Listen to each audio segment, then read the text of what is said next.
Hello Yann et re-bienvenue sur le podcast, puisque tu es le premier invité que j'ai deux fois. Eh ben, Quel honneur! oui. Certains vont être ravis, je pense. Oui, arrêtez de l'inviter celui-là. Ah, ça s'annonce peut-être un chouïa rugueux. Oh, chouïa, chouïa. Mais tu vois, on est déjà en train de mettre les fusibles, attention. Ça... Oui, autorisation parentale avant de regarder ce podcast. Et puis voilà, si, comme beaucoup de collègues, dont j'ai fait aussi partie brièvement, mais voilà, je ne me mets pas au-dessus de la masse, vous avez comment dire, une revanche sur la vie à prendre via le métier d'hypnotiseur, de praticien en hypnose. Je suis navré pour vous de ce qui va se passer. Voilà. Ah, Parce qu'effectivement, il faut bien le rappeler, c'est un métier de personnes, et moi j'en fais partie aussi, hein, donc je le dis tranquillement, d'adultes en reconversion, qui à un moment donné ont exploré d'autres métiers, puis qui sont arrivés dans le métier de l'hypnose. Mais on va voir que justement, cet aspect reconversion, bah, il peut être piégeux, mais on développera après. Donc voilà, je suis désolé pour vous, on va pas forcément être d'accord, mais l'idée c'est de discuter. Et je rappelle une chose, je vais même pas essayer, parce que c'est impossible de convaincre qui que ce soit, mais juste rappeler des faits et des éléments constitutifs de l'histoire de l'hypnose. oui, comme tous les podcasts, l'idée c'est d'ouvrir des portes, Voilà. vous inviter à aller faire vos propres recherches, d'aller vérifier les faits, ce qu'on va dire, d'aller vérifier tout ce qu'on vous dit, Voilà, puis les sources. développer un peu d'esprit critique. Et les sources seront accessibles de toute façon, de tout ce Voilà. que tu vas dire dans la description. Et puis de toute façon, je trouve toujours à un moment donné le moyen de répondre à des questions. Il y avait eu pas mal d'auditeurs qui étaient venus vers moi à la suite du premier podcast. C'était très sympa d'échanger. Il n'y avait pas eu d'insultes la dernière fois, mais Mais je sais ça peut venir. mais ça va venir. Quand on a toujours de l'espoir. Oui, Donc aujourd'hui, suite à la une base à une blague que j'avais commencée sur mon groupe de débutants, où bonne j'avais blague. essayé de faire deviner le sujet du podcast qui était sur l'argent, donc la dernière fois, j'avais mis quoi? J'avais mis magnétisme et autres supercheries. L'autre supercherie. Oui. Et j'avais senti que déjà ça mettait une ambiance, tu vois. Il y a eu, euh, il y a eu non pas quelques sourires, il y a eu quelques crispations. Quelques crispations, et je me suis dit, eh bien, qui de mieux pour parler de ça, qui s'y connaît, en tout cas que moi je connais, qui s'y connaît bien là-dedans, c'est toi. Donc, les autres supercheries, peut-être pas aujourd'hui, mais en tout cas, magnétisme. Mhm. Vu que en plus, demain sort, donc on est le 12 juillet, donc demain le 13 sort le livre de la maison Si Mes- d'édition si que Mesmer avait raison, voilà. Tim Mesmer avait raison, qui Sorti est au un rêve. recueil de nouvelles, et dont tu as écrit une grosse intro d'une quarantaine de pages. Une grosse intro qui présente les éléments, les faits, donne des éléments de réflexion. L'idée, voilà, c'est un recueil de nouvelles qui a été proposé suite à un concours. Il y a plus de 70 personnes de toute la francophonie qui avaient participé à ce concours l'été dernier. Et l'idée, c'était d'imaginer un monde où les propositions du magnétisme animal de Franz Anton Mesmer seraient réelles. Alors, l'idée, c'était d'inviter les gens à réfléchir à quoi ça ressemblerait notre société ou des épisodes du passé, comment le cours de l'histoire aurait pu être influé, à quoi ça ressemblerait, je sais pas, nos rapports humains, la séduction, la technologie, la santé, le pouvoir, d'élargir en fait la réflexion, voilà. Et puis ça part aussi du principe, je l'indique dans l'introduction, que en fait l'hypnose a plus à voir avec l'Uchronie dans son rapport au passé qu'avec la mémoire. On sait avec notamment le syndrome des faux souvenirs induit par l'hypnose. Bon, nous en hypnose, depuis Milton Erickson notamment, d'autres auteurs ensuite qui se sont intéressés à la timeline thérapie, on propose à certaines personnes de réinventer, de se réinitialiser, entre guillemets, dans leur rapport au passé. Donc, comme le magnétisme animal, une des sources de l'hypnose, c'est un des ancêtres de l'hypnose, un des ancêtres majeurs, mais que toutes ces propositions ont été invalidées depuis plus de 2 siècles par la science, la pratique, etc. Il s'agissait en fait de le remettre à sa juste place, c'est-à-dire un bel objet d'histoire, une source d'inspiration pour des auteurs, pour des artistes. Et puis voilà, passer à autre chose, parce que un des éléments de ce podcast aujourd'hui, c'est de dire que, et on va le prouver aujourd'hui, puis je compte sur toi pour me titiller avec des questions, c'est que on ne peut pas aujourd'hui affirmer être magnétiseur et hypnothérapeute, praticien en hypnose, ou alors, comme on dirait, je suis praticien en hypnose et je collectionne des timbres. On peut faire les deux, hein, mais ça n'a rien à voir. Et commencer à mélanger ensemble deux pratiques qui sont strictement, totalement, complètement opposées depuis 1784 au moins, on va voir de quelle façon, c'est une grande supercherie, pour rester dans le ton Dans le de thème. la blague. Et puis, pour instiller un petit peu la curiosité des auditeurs, ça nous permettra de parler du développement des mouvements sectaires. C'est merveilleux. On va passer une bonne soirée. On va passer de sexe sur ça. Alors, pour commencer, est-ce que tu peux nous raconter une petite histoire? Est-ce que tu peux nous raconter les propositions qu'a fait Anton Mesmer à son époque? Comment ça s'est passé vraiment? Conte-nous tout cela, Yann.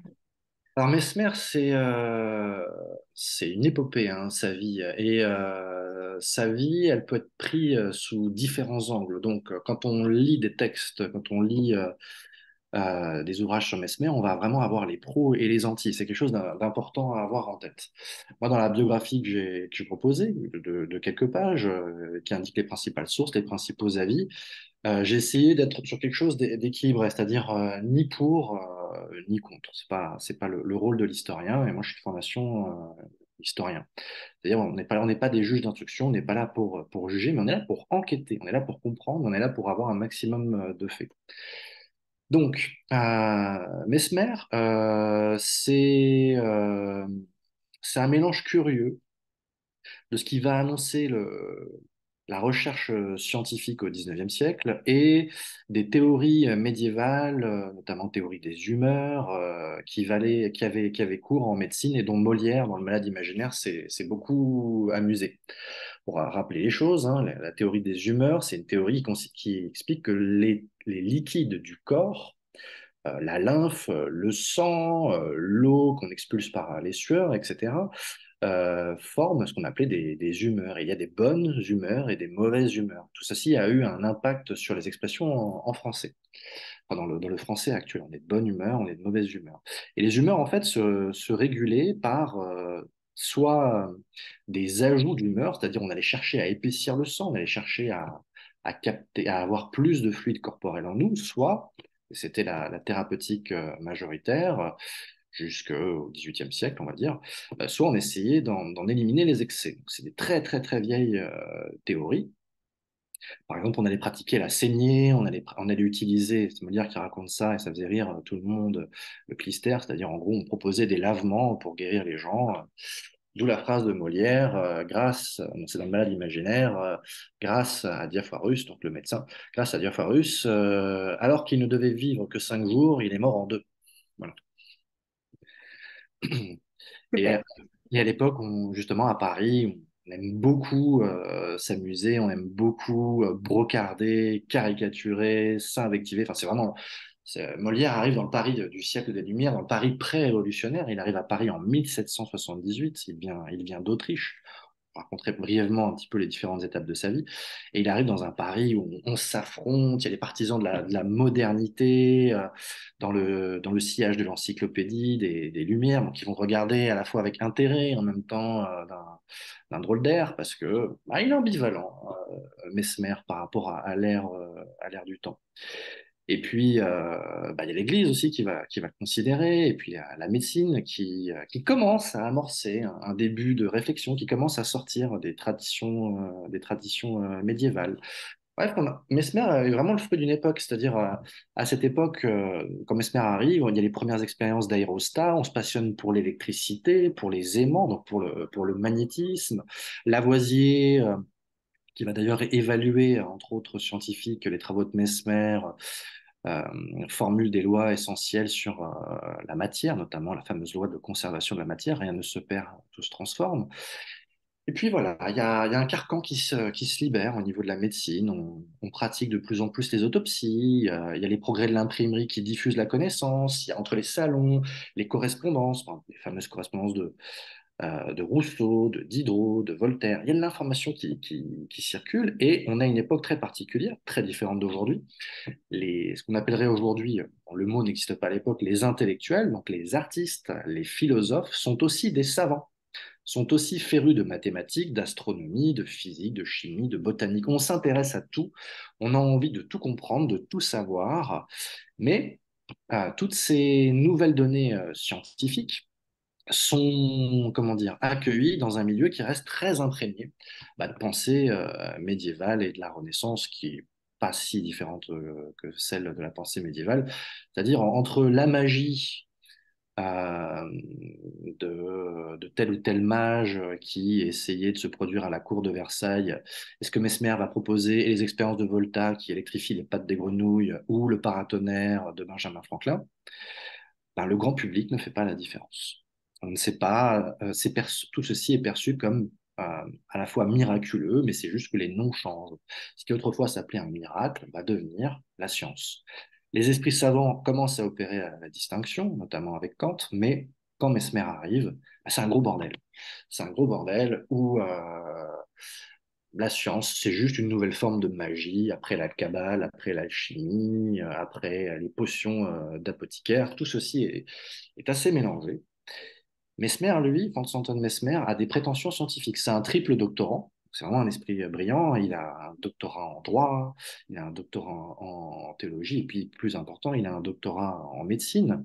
Et il a déjà commencé à avoir une carrière à Vienne. À Vienne, d'ailleurs, il était très bien introduit dans la haute société. C'est lui qui va faire jouer pour la première fois en public Mozart. Premier opéra produit en public par Mozart, il avait 9 ans, ça s'appelle Bastien et Bastienne. Dans cet opéra, vous avez d'ailleurs une scène où il y a Mesmer qui apparaît, hein. Mozart se fout gentiment de sa tronche en le faisant déclamer des espèces de paroles kabbalistes. Le problème de Mesmer, c'est qu'il a commencé à avoir un peu trop de succès avec ses théories dites magnétiques. C'est-à-dire qu'il pense qu'on peut récupérer la santé de son corps, qu'on peut équilibrer les fonctions corporelles, eh bien en équilibrant les charges positives et négatives électriques, magnétiques du corps humain. Donc il a toute une théorie en 4 points qui sont absolument incompréhensibles quand on les regarde aujourd'hui, que ses disciples de la première heure ont quasiment tous abandonné. C'est-à-dire que dès que la première théorie magnétique de soins a été proposée, elle a été aussitôt abandonnée par ses premiers étudiants parce que ça n'avait aucun sens, c'était totalement contradictoire et ce n'était que des éléments invérifiables. Mesmer, pour faire simple, postule une chose. Il y aurait un fluide, il appelle ça le fluide magnétique. Ce fluide magnétique est généré par tout objet, par toute créature vivante. C'est un peu la force des Jedi dans Star Wars, si on devait donner une comparaison. Le magnétiseur, dont Mesmer en premier lieu, aurait la capacité d'équilibrer et de favoriser la guérison. Alors il va se passer des choses très fortes, très surprenantes avec ce fluide magnétique, c'est qu'on va avoir des guérisons, c'est on va constater des choses assez étonnantes, des gens qui guérissent de la goutte, des personnes qui étaient paralysées, on parlerait de paralysie nerveuse aujourd'hui, qui se remettent à marcher. Une patiente qui sera célèbre, qui s'appelle Fräulein Paradis, Mademoiselle Paradis, on va dire en français, qui avait la tension de la cour à Vienne, qui est aveugle depuis à peu près ses 3 ans. On pense qu'en fait, elle a été exposée aujourd'hui à des chocs psychologiques de nature traumatique, va faire l'objet de soins de la part de Mesmer, et elle va commencer à retrouver la vue. Et le problème, c'est que et là, il y aurait vraiment comment dire, un commentaire systémique à faire sur l'œuvre de Mesmer. En fait, cette musicienne, Fräulein Paradis, son père, qui est un haut fonctionnaire de la cour de Vienne, perçoit une pension à cause de son handicap, parce que cette jeune fille est la protégée de l'impératrice Marie-Thérèse d'Autriche. Or, si elle se met à guérir, ses talents surprenants de musicienne et même de danseuse, ce qui est assez fort, et de compositrice, euh, perdraient leur intérêt. Elles se retrouveraient au même niveau que les autres musiciens et musiciennes. Il y a beaucoup de musiciennes à l'époque, hein. Ce n'est pas que une œuvre d'homme. Elle a même loué et Salieri et Mozart ont composé pour Fräulein Paradis. C'est dire l'importance de ce personnage. Et voilà, Mesmer, sans doute, déjà dérangé certains intérêts, mais a sans doute aussi une liaison avec sa jeune patiente, il recevait ses patients dans sa propriété de Vienne. Donc voilà, premier scandale. La communauté scientifique médicale de Vienne pousse Mesmer à partir et il arrive, on est en 1778, il arrive à Paris. Dans un Paris, alors Paris c'est une dinguerie à cette époque, c'est pas pour rien que la Révolution a eu lieu en France. On est dans les spécialistes de la spirale dynamique diraient qu'on est dans un mélange de plusieurs stades de développement. On a un conservatisme hyper fort qui règne dans les corporations, notamment dans la médecine où l'innovation a du mal à passer. Et puis on a des électrons libres, des fous furieux, des lieux d'émulation, des temples de la connaissance qui sont les salons, par exemple le salon de Madame Desfrands, qui accueille Buffon, qui sera bientôt l'origine de la théorie des théories de Darwin sur la sélection des espèces, Diderot, l'athéisme qui rejoint les premiers travaux phénoménologiques de Kant, etc. Enfin, on est sur quelque chose d'assez effervescent, sur fond de crise sociale hyper forte. Hein. Les Gilets jaunes aujourd'hui, c'est même pas 1% de ce qui pouvait se passer. Et puis quand Mesmer arrive, bah, il attire l'attention. Il fait 2 mètres, le gaillard. Il a un fort accent allemand. Il a tout l'apparat du mage. Et il arrive à une époque où, à Paris, le peuple croit énormément aux guérisons miraculeuses. On a notamment tout le phénomène des convulsionnaires du cimetière de Saint-Médard, où on couchait sur la tombe de ce saint, donc Saint-Médard, des jeunes femmes, hein, souvent, qui étaient atteintes de différents troubles qu'on qualifierait de nerveux aujourd'hui et qui se mettent à convulser. On est dans une ambiance très vaudou. Et puis, ben, Mesmer, en fait, lorsqu'il arrive à Paris, il va se rendre compte que ces guérisons par le fluide magnétique reproduisent les phénomènes de l'exorcisme. Alors, il va y avoir une affluence assez gigantesque. Il va tout de suite avoir un hôtel particulier sur l'actuelle place Vendôme. C'était déjà, comme aujourd'hui, un quartier chic, hein, à Paris. Puis bah, Mesmer, on attend longtemps hein, pour pouvoir le voir. C'est plutôt réservé aux très riches, la grande bourgeoisie, et puis la haute noblesse. Hein. On a des amis de la reine Marie-Antoinette qui vont consulter à ce qu'on va appeler la cérémonie du baquet. Et puis bon, Mesmer a quand même une petite pointe de conscience sociale, c'est-à-dire qu'il réserve toujours, on appelait le baquet. Le baquet, c'est la machine à laver de l'époque, hein, dans laquelle on lavait le linge. C'est un appareil qu'il a bardé d'éléments métalliques pour être dans les croyances en l'aimanthérapie ou la métallothérapie. Donc il y avait toujours un baquet pour les pauvres qui était en libre accès. Ce qui est intéressant, c'est que la guérison pour les pauvres marchait moins bien que la guérison pour les riches. Bref. Il y avait tout un cérémonial. On pense que Mesmer, d'ailleurs, donnait à boire des purgatifs puissants. Donc, ça vomissait, ça se vidait dans tous les sens pendant ces cérémonies. C'est une ambiance. Ceux qui veulent un petit peu saisir le goût, si vous me passez l'expression de cette époque, je vous conseille de lire Le Parfum de Patrick Ah Suskind, oui. qui remonte à 1 à 2 générations avant Mesmer, mais pour avoir la version odorama de ce à quoi ça pouvait ressembler ce temps-là, vous aurez un beau tableau. Et puis, ben, Mesmer commence à avoir un succès tel que il y a de plus en plus de prétentions, il y a de plus en plus d'exigences et il attire l'attention des scientifiques de l'époque, la faculté de médecine, la faculté des sciences de Paris et puis surtout Louis XVI s'inquiète de ce qui se passe avec Mesmer. Mesmer, en fait, ressemble d'une certaine manière à un révolutionnaire. Un révolutionnaire parce qu'il crée énormément d'agitation, il y a presque des émeutes hein, pour pouvoir assister à son baquet et puis il propose des théories qui vont peut-être, potentiellement, à l'encontre de la foi catholique, le roi c'est le gardien de la foi, et qui vont à l'encontre aussi des canons de la médecine de son temps.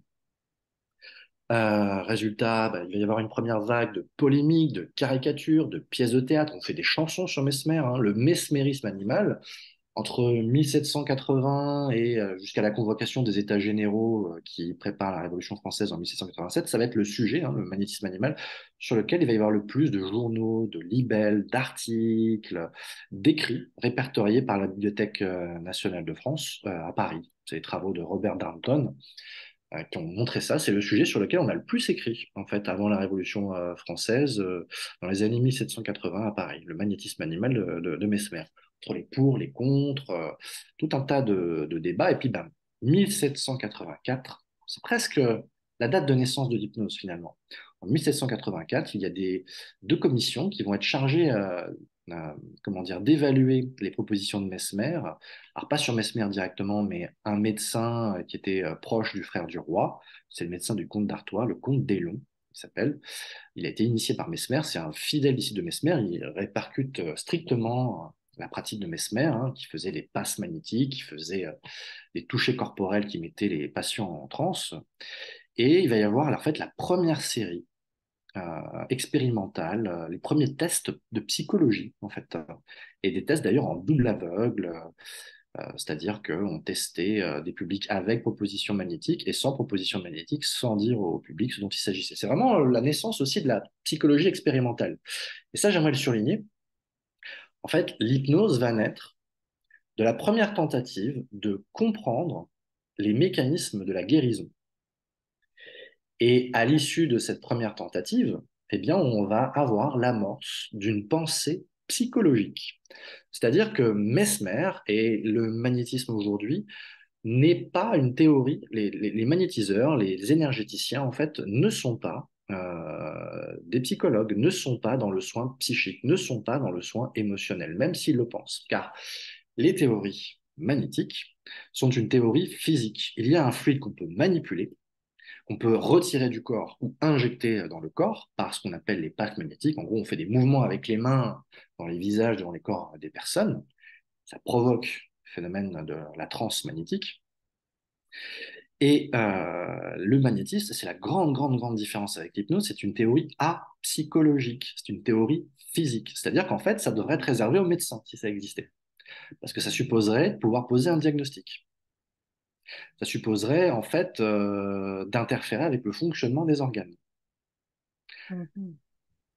Et Bon, ça, c'est alors, quelque chose qui est inné, c'est-à-dire que tout le monde peut être magnétiseur dans l'époque, ou c'est quelque chose à d'acquis l'époque, non, ça fait allez, aujourd'hui, vous avez tout un tas de choses, hein. Il y a quelques années, j'avais été au Salon Zen à Paris et j'étais passé par différents stands où il y avait des magnétiseurs, des énergéticiens, des maîtres 25 milliards de niveaux de Reiki, des bidules Access Bar, tout ça.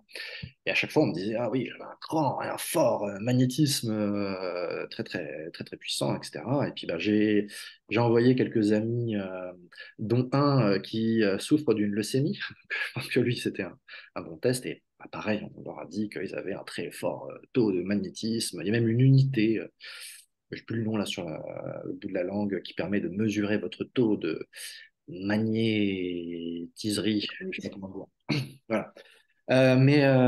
Donc on va à partir du 19e siècle entendre certains prétendent que le magnétisme c'est quelque chose d'inné, mais à la base, quand on est avec vraiment Franz Anton Mesmer, et puis ses disciples immédiats, et puis la plupart des tenants du magnétisme, parce que ça va être un courant qui va traverser tout le 19e siècle, on ne parle pas de don, on ne parle pas d'inné, on parle par contre d'initiation.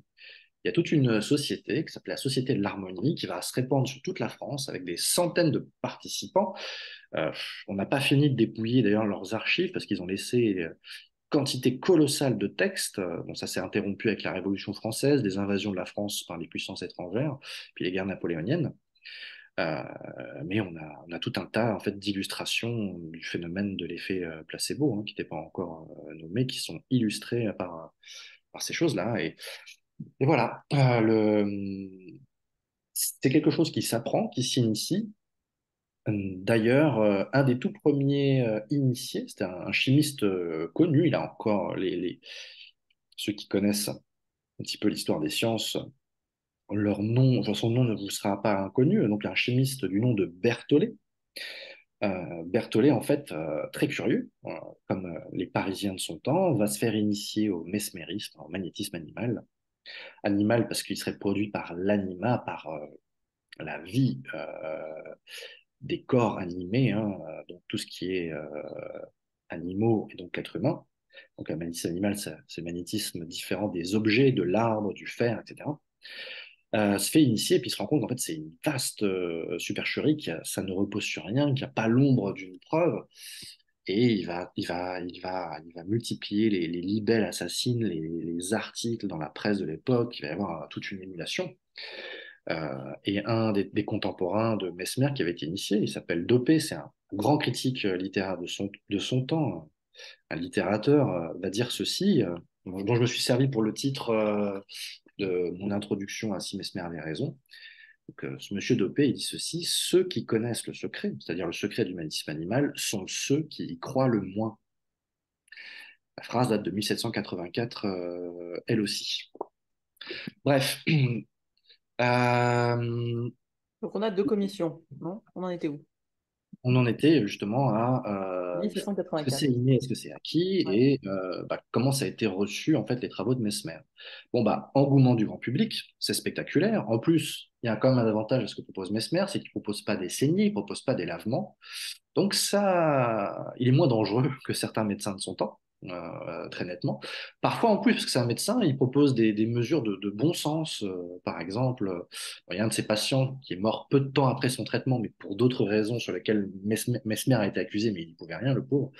Et il lui a quelqu'un qui avait une attaque de goutte, c'est-à-dire qui était immobilisé dans son lit, qui pouvait plus servir des muscles de ses jambes. Il lui a proposé en fait de faire certains exercices physiques, de la kiné en fait, hein, et de mettre l'équivalent de bas de contention qui l'ont aidé en fait à rétablir, avec en plus quelques conseils nutritionnels qui se sont avérés de bons aloi. Donc voilà, Mesmer, c'est pas que quelqu'un qui est dans le tout magnétique, il est dans le surtout magnétique, mais il est médecin et il propose d'autres thérapeutiques en son temps. Mais en 1784, l'élite scientifique du XVIIIe siècle, pas simplement française, euh, puisqu'on a aussi le futur président des États-Unis, Benjamin Franklin, qui va figurer dans ces commissions, vont rendre deux rapports au roi. Un rapport pour la faculté des sciences, un rapport pour la faculté de médecine. Euh, les avis sont unanimes. Dedans, on a Bailly, astronome, futur maire de Paris le 14 juillet 1789. On a Lavoisier, on a Franklin, on a une soixantaine de grands noms de la science, on a Jussieu aussi, bref, qui a un petit avis divergent par rapport aux autres, lui. Et le constat est sans appel, il n'y a pas de preuve de l'existence d'un fluide magnétique. Alors comment ils ont déterminé ça? Bah, une expérience qui a été quasiment reproduite à l'identique en 1998, j'en parlerai après, par une enfant de 11 ans qui est la plus jeune contributrice d'un journal à prétention scientifique à apparaître après passage en comité de lecture. On en parlera après parce que c'est vraiment quelque chose à connaître et puis c'est quelque chose qu'on peut s'amuser à reproduire avec n'importe quel magnétiseur, coupeur de feu, maître de Reiki, toutes les personnes qui sont dans le soin dit psycho-énergétique, psycho étant un ajout malvenu au XXe siècle. Ce qu'ils ont fait, ben, ils ont pris des bouteilles d'eau, soi-disant magnétisées, ils ont pris des objets, des arbres, etc. Et on faisait venir des personnes et on leur demandait de ressentir les effets du magnétisme.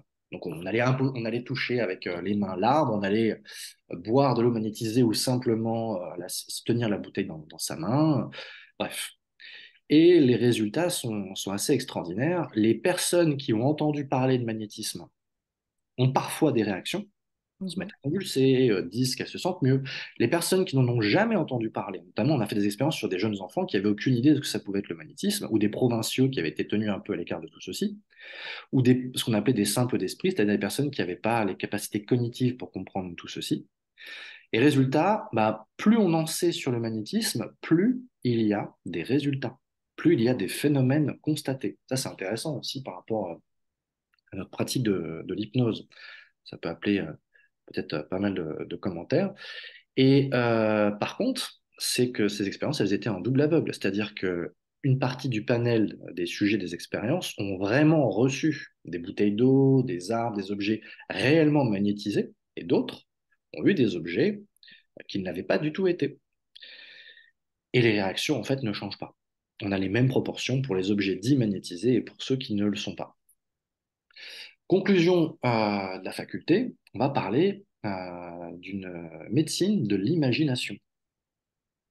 C'est-à-dire que ça va être quelque chose qui va guider ensuite le travail des hypnotiseurs tout au long du XIXe siècle, c'est-à-dire tous ceux qui ont défriché la discipline qu'on pratique aujourd'hui vont partir de ces constats, vont partir d'autres expériences qui ont été refaites. Hein. L'abbé Faria, dans les années 1810, va refaire des expériences pour prouver que le magnétisme animal n'existe pas. Alors, on va même avoir tout un tas d'expériences menées par la faculté de médecine de Paris dans les années 1830, parce qu'il y avait eu toute une série de scandales à la Salpêtrière, alors bien avant Charcot, hein, on est 2 générations avant Charcot. Et il y avait des internes qui s'étaient amusés à dresser des patientes à avoir des réactions de convulsions magnétiques. C'était le docteur Rostand, et on en trouve encore la trace dans les livres d'histoire médicale, qui en a été victime. Et ça va être le moment aussi où le magnétisme animal va se mélanger avec d'autres croyances, des superstitions. À ce moment-là, le magnétisme en fait va commencer à dériver. C'est-à-dire qu'on pensait que les somnambules, les personnes magnétisées, pouvaient voir à travers les objets, pouvaient lire les pensées.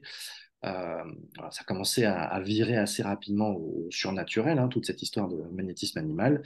Et je crois que c'est en 1831, à la faculté de médecine, il y a une patiente qui est atteinte d'une maladie qui peut faire sourire, mais qui n'est pas drôle à vivre. Elle est atteinte d'un ténia, Mm. donc un ver voilà, dans les intestins, pour le jeune public qui ne connaît pas.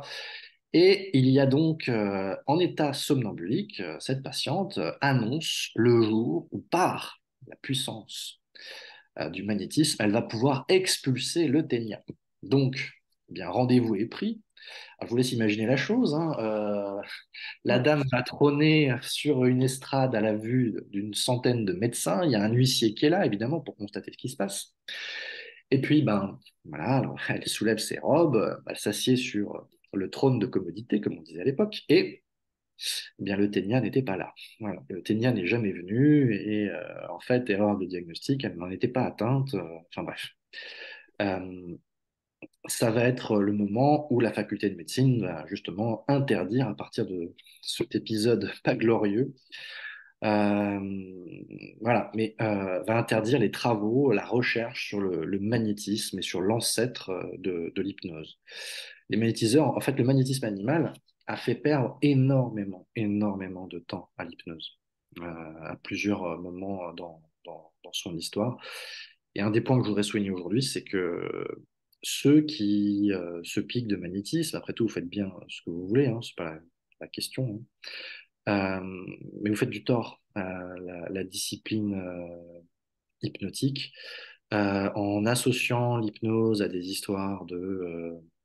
Oui, par exemple, les histoires de suggestibilité, d'hypnotisabilité, de réceptivité. En fait, ça vient des théories magnétiques. Un corps est conducteur ou ne l'est pas. Donc, on pensait que c'était la même chose pour les gens. À l'époque, on disait pas, on disait de quelqu'un qui n'était pas hypnotisable, qui n'était pas réceptif, on disait qu'il était réfractaire. Mesmer, par exemple, quand il était face à quelqu'un qui ne rentrait pas, il y en a eu un paquet, hein, qui rentrait pas dans l'état magnétique, ben, il le traitait d'infidèle. Donc on est vraiment dans un vocabulaire, mais qui rappelle en fait la teneur de certains débats, hein. Moi, je me suis fait insulter par certains tenants d'une hypnose dite magnétique aujourd'hui, et en vrai, je m'attends à ce que ce soit la même chose parce qu'on touche quelque chose de l'ordre de la croyance, de l'ordre du subjectif et de l'émotionnel qui empêche de vraiment réfléchir.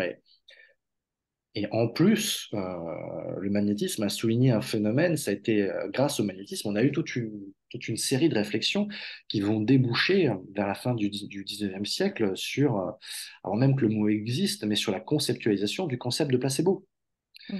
C'est-à-dire que l'hypnose a bénéficié comment dire, de la recherche de certains magnétiseurs, des techniques d'anesthésie hypnotique, par exemple, le concept de transfert et contre-transfert. Ça vient des premiers magnétiseurs qui se sont rendus compte qu'il y avait des histoires d'affinité, mais qu'est-ce qu'on a perdu comme temps, comme énergie, parce que dès qu'il y a des éléments invérifiables dans une théorie, ben, ça fait le lit à tout un tas d'éléments de superstition. Or, l'hypnose, c'est un phénomène psychologique. Euh, c'est un phénomène qui est fondé sur, et on le sait depuis les années 1810 avec l'abbé Faria, c'est un phénomène qui est fondé sur la suggestion.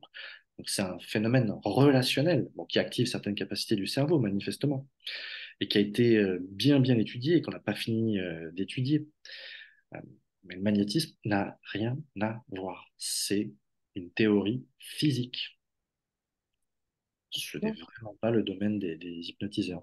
Donc voilà, c'est dommage de maintenir cette ambiguïté qui a été soulevée dès l'époque de Mesmer. Et d'ailleurs, Mesmer va finir désavoué par l'opinion publique, par la majorité du corps médical, par les esprits curieux et ouverts de son temps. On aurait pu dire, oui, Mesmer a peut-être été victime de persécutions, mais non, non, ces travaux ont vraiment été réfléchis, ont vraiment fait l'objet de réfutations. Il y a eu des controverses, il y a eu des réponses. Et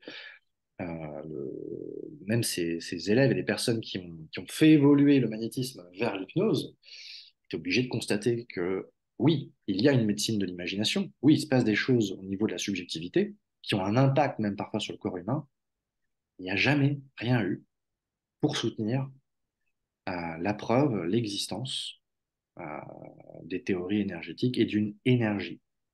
Ça a été reconfirmé en 1998 par une jeune fille, Émilie Rosa, qui faisait un exposé pour sa classe. C'est drôle. Sur le toucher énergétique. Et c'est quelque chose que vous pouvez vous amuser à faire avec vos énergétiseurs, énergéticiens, Reiki, magnétiseurs préférés. En gros, elle demandait comment dire, à des adeptes du toucher thérapeutique ou du soin énergétique de tendre les mains paumes vers le ciel. Et puis en fait, avec tout un dispositif, un panneau amovible qui leur masquait la vue, elle, Émilie Rosa, donc c'était sous contrôle, hein, venait placer au-dessus de leur main, venait placer sa propre main. Et l'objectif était que le magnétiseur prouve si c'était du côté de la main droite ou du côté de la main gauche. L'enjeu était en fait de vérifier s'ils avaient une capacité à percevoir les champs énergétiques, s'ils avaient des perceptions fines. Devine quel a été le résultat qu'on a trouvé sur le panel, et puis ça a été refait ensuite, hein, cette expérience, et on trouve à peu près toujours les mêmes résultats. Du pif, 50%. Moins que 50%, 44%, c'est-à-dire on aurait fait pile ou face, Pareil. on a tiré pile ou face, on aurait eu la même proportion. Donc on mettait main droite, main gauche, voilà, et ils n'arrivaient pas à trouver. Donc ils étaient même en dessous on aurait un résultat un peu meilleur en tirant sans doute au dé ou en demandant à un public comme ça de répondre au hasard ou avec un générateur de réponses aléatoires. Donc ça, c'est 1998. Cette jeune fille s'appelle Emily Rosa et ça a été publié dans le journal de l'Association américaine de médecine.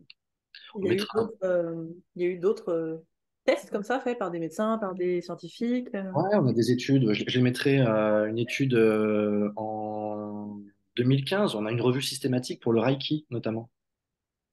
C'est Lee, Peter et Ernst. C'est dans le journal international de pratique clinique où on a voulu vérifier en fait la même chose ensuite en 2013 pour l'acupuncture par rapport à la douleur. On s'est rendu compte que les effets rapportés de l'efficacité de l'acupuncture ou du Reiki étaient essentiellement dus à des biais expérimentaux et à ce que nous on va appeler un priming ou des phénomènes d'amorçage psychologique. De manière assez simple, hein, moi souvent je propose aux tenants du magnétisme animal comment dire, d'agir à distance pour ceux qui prétendent pouvoir agir à distance sur des personnes qui ne sont pas au courant qu'elles agissent à distance. Mm. On n'a jamais, jamais, jamais de résultat. À l'inverse, hein, c'est des choses qu'on peut exploiter des fois. Moi, il m'est arrivé à l'hôpital de dire à certaines personnes qu'il y avait un coupeur de feu ou tel adepte des théories énergétiques qui, à une heure donnée, allait s'occuper d'eux. On leur demandait si j'avais le droit d'enlever une photo. Enfin, il y avait tout un petit cérémonial, des choses comme ça. C'est des idées que j'ai repris en fait de l'ethnopsychologie, parce que j'ai rien inventé moi. Et il y avait des résultats qui étaient à peu près ceux du placebo, des 20-25% de sensations d'amélioration. Bon, c'est toujours ça de prix. Ouais, carrément. Et Et moi, tu sais, j'ai pas j'avais fait quitté le avec. test, ça. Pardon? J'avais fait le test le mec que j'avais à l'époque qui se brûle la langue. On était en visio et je lui dis, mais je suis coupeuse de feu, je te l'enlève. Et ça avait marché pour le coup. Mais c'est pas, tu vois, c'est pas moi qui suis coupeuse de feu. Et depuis, je le refais en fait. Et ça fait des résultats, oui et non, parce que je l'ai jamais fait sur une brûlure Hmm. de dingue. Et je sais très bien que c'est la force de conviction que j'y mets en me disant je suis coupeuse de feu, tu vois. Qui fait Un que très, des fois ça marche. un très grand hypnotiseur francophone, on va pas citer son nom, mais il est très grand, voilà, s'est retrouvé par hasard avec une personne de son entourage qui s'est brûlée et lui a fait une espèce de manœuvre comme ça d'interception. Et effectivement, quand ils ont été à l'hôpital, il n'y avait pas de traces de brûlure. Donc ça, c'est des choses qui ont été vérifiées, notamment par Sherlock dans les années 60 et 70. D'ailleurs, ça marche dans les deux sens, en version nocebo et placebo, ce qu'on appelle les vésications, c'est-à-dire on peut faire venir des marques de coups de soleil ou de brûlures sur la peau par suggestion. Et c'est là où, en fait, où c'est embêtant, cette association entre hypnose et magnétisme. C'est-à-dire que assez rapidement, au XIXe siècle, on s'est rendu compte qu'il y avait vraiment quelque chose d'intéressant dans ce phénomène d'auto-guérison, dans ces phénomènes placebo. Et c'est ah non, c'est un trou de mémoire. Salpêtrière, Charcot, c'est Charcot qui s'était écrié assez rapidement qu'il fallait faire vraiment la science du miracle, qu'il fallait s'intéresser à ce phénomène. Alors lui, c'est un neurologue, il cherchait en fait à en trouver les traces dans le fonctionnement du cerveau. Puis c'est un de ses élèves, Pierre Janet, psychologue, un des meilleurs auteurs qui ait jamais réfléchi au phénomène hypnotique, qui disait, qui avait ce jeu de mots, il disait, voilà, à Lourdes et partout ailleurs, finalement, à Lourdes, Dieu fait toujours les mêmes miracles. Il n'y a pas de jambes qui repoussent, et les miracles, ça touche des phénomènes nerveux, ça touche des affections cutanées, ça touche des choses qui intéressent l'effet placebo. Alors on va me sortir de temps en temps, on me dit oui, mais moi je connais tel ou tel qui a guéri, qui a renversé son cancer, etc. Ben, ça peut être peut-être, hein, ça peut être tellement plurifactoriel, une guérison. Et ça qui est gênant dans le monde de l'hypnose, c'est que globalement, je reviens un peu à ce que je disais tout à l'heure, ben, on est dans un milieu d'adultes en reconversion. Et l'hypnose qui a eu une grande, grande, grande éclipse, l'hypnose, lorsqu'elle est revenue sur le devant de la scène, grâce à Milton Erickson, elle est revenue avec la PNL et puis elle est revenue dans le sillage, non pas de la psychologie, non pas de la psychiatrie, non pas de la philosophie, elle est revenue avec le développement personnel et les théories New Age. Il y a eu, comme au XIXe siècle, quand il y avait le mouvement spiritualiste et les premières histoires de réincarnation, de vie antérieure qui se produisaient, ben, l'hypnose actuelle reste encore marquée, malgré certains efforts, par bah, les superstitions contemporaines, les superstitions 2.0, les superstitions avec un vocabulaire. Bah, à l'époque, on parlait d'électricité, on parlait de magnétisme. Aujourd'hui, on va parler de quantique. On va parler de phénoménologie, c'est-à-dire on va dire que tout est croyance, etc. Euh, les spiritualités syncrétiques New Age font du recyclage du vocabulaire scientifique, le déforment, le détournent pour proposer des panacées, pour proposer des attrape-niveaux, des supercheries.